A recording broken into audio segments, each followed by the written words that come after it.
कहना कि हमने तालीम नहीं दिलवानी बच्चियों को, ये बिल्कुल नॉनसेंस अप्रोच है। मैं तो इसको इस रुख से भी देख रहा हूँ, हो सकता है बच्चियों को तालीम से दूर करने के लिए भी एक साजिश हो रही हो या और कोई पॉलिटिकल गेन्स हो। एक छोटे से वाक्य को बड़ा करके पेश करते हैं जिसके पीछे उतना बड़ा गंद नहीं होता, थोड़ा बहुत गंद तो हर जगह चल रहा होता है ना। कायद-ए-आज़म यूनिवर्सिटी के किसी हॉस्टल में कोई एक छोटा सा वाक्य हो गया, मैं पकड़ के जिसकी ऑडियंस मिलियंस में है वो बैठ के इसको डिस्कस करे तो ये दीन की खिदमत कर रहा है, ये कोई दीन की खिदमत नहीं।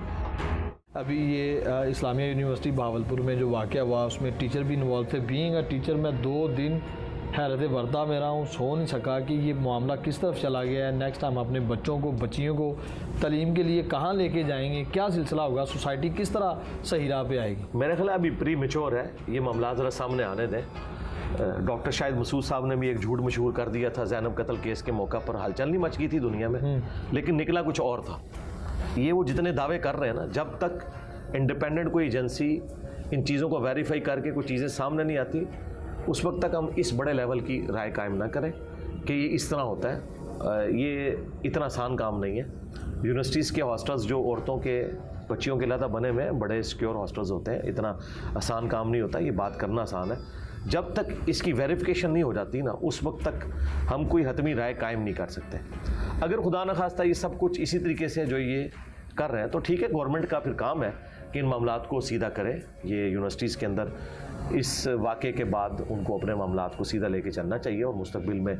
लेकिन ये कहना कि हमने तालीम नहीं दिलवानी बच्चियों को, ये बिल्कुल नॉनसेंस अप्रोच है। उसकी वजह यह है कि देखें, अगर आपको खाना पसंद नहीं तो आप ये कहेंगे कि आंदा के बाद मैंने रोटी नहीं खानी।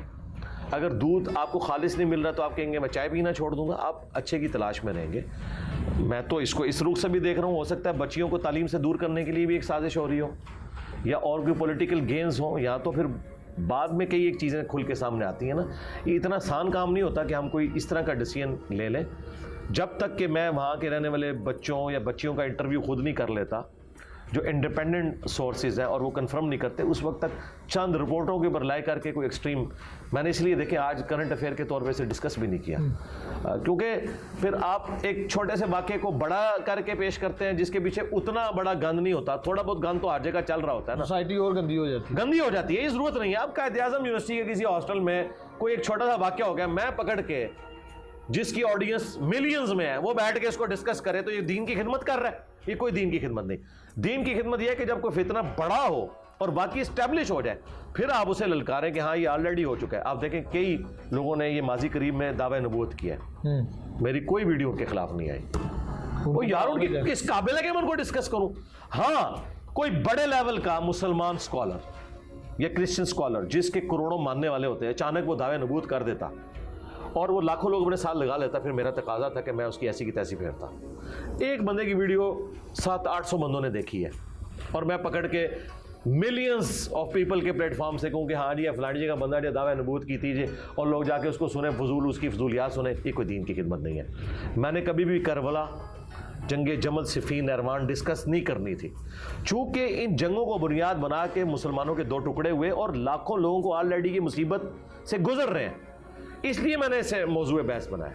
अदरवाइज मैंने इसको भी नहीं था बनाना, और ये भी बनाया जब सोशल मीडिया में आम हुआ। पुराने हमारे बुजुर्ग इसीलिए डिस्कस नहीं करते थे कि वो आम लोगों को पता ही नहीं थे, तो मैं उनको भी ठीक समझता हूँ।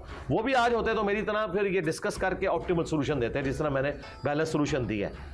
और उस ज़माने में जो उन्होंने फतवा दिया कि इसे डिस्कस ना करें, वो बिल्कुल नेक नीति के साथ दिया कि जब एक बंदे को बेसिक चीज़ें हर बंदे के पास, उस ज़माने में प्रिंटिंग प्रेस तो नहीं थे, कितने लोगों ने बुखारी शरीफ पढ़ी हुई थी।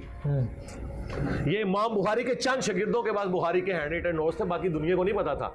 सुन्नत से दीन ट्रांसफर होता था, वुजू का तरीका बाप से सीखा, गुस्ल का तरीका बाप से सीखा, इस तरह आगे चला। ये नहीं था कि बुखारी जी पढ़ के उन्हें 2812 और मार्गो बागी ये चीज़ें पता चलती थी। इस तरह शिया के हाथ चलती थी, चूँकि उनका पूरे का पूरा फोकस उसके ऊपर था। सुन्नियों को ये बातें नहीं पता थी, लेकिन अब सबको पता चल गई, तो फिर हमने कहा ठीक है हम डिस्कस करेंगे।